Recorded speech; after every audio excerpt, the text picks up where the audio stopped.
Welcome to The Explainer. Today, we're unlocking a masterpiece that's, believe it or not, 300 years old. It's from Alexander Pope, and it's just as sharp and witty as ever. And you know, it's all about this massive fight over something incredibly small. So let's just dive right into this question, because in Pope's brilliant satire, that is almost exactly what happens. A single little snip of the scissors blows up into this all-out social war between two aristocratic families. I mean, we're talking heroes, villains, and even supernatural forces. Now, a line this grand, this dramatic, you'd think it's about a lost kingdom, right? Or maybe a fallen hero. Nope, it's about a stolen lock of hair. So Pope is telling us right from the get-go that the subject is going to be totally trivial, but the way he treats it? Anything but. This is how he's setting the stage for just how absurd things are about to get. So, what is really going on here? Well, this wasn't just something Pope dreamed up. The poem is actually based on a real-life, high-society spat between two prominent families, and he was actually asked to write about it to try and get them to laugh and maybe make up. That's it. That is the entire incident that kicks this whole thing off. But Pope takes this seemingly tiny event and just inflates it to these epic proportions.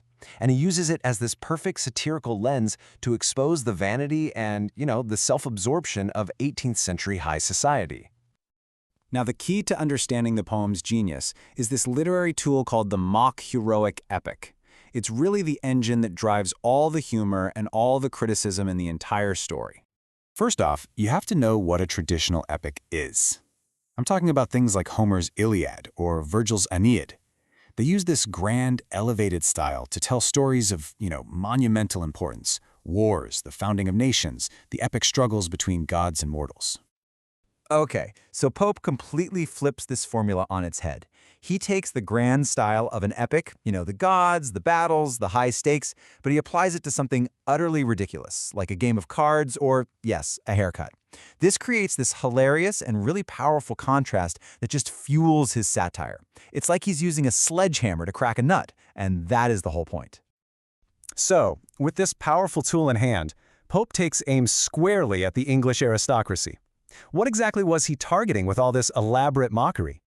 Well, he critiques a world that's just obsessed with appearances, a world where a woman's honor is somehow symbolized by a lock of her hair, and where these tiny social slights are treated like epic tragedies. It's a society that has completely lost its sense of proportion. Pope's technique is just brilliant. He describes Belinda getting ready in the morning with the same reverence you'd use for a religious ceremony. And then later, a friendly card game is narrated with the life or death tension of a battle from Homer. It just exposes this massive gap between the heroic language they're all using and the hollow, trivial lives they're actually leading. And this line here, it just brilliantly illustrates his critique of religious hypocrisy. It describes the items on Belinda's dressing table. You see the Bible there? A symbol of faith and piety. But it's just another accessory, placed right next to cosmetics and love letters. For Pope, this shows a society where religion has become nothing more than a fashionable ornament. But, the satire goes even deeper than just mocking their social habits.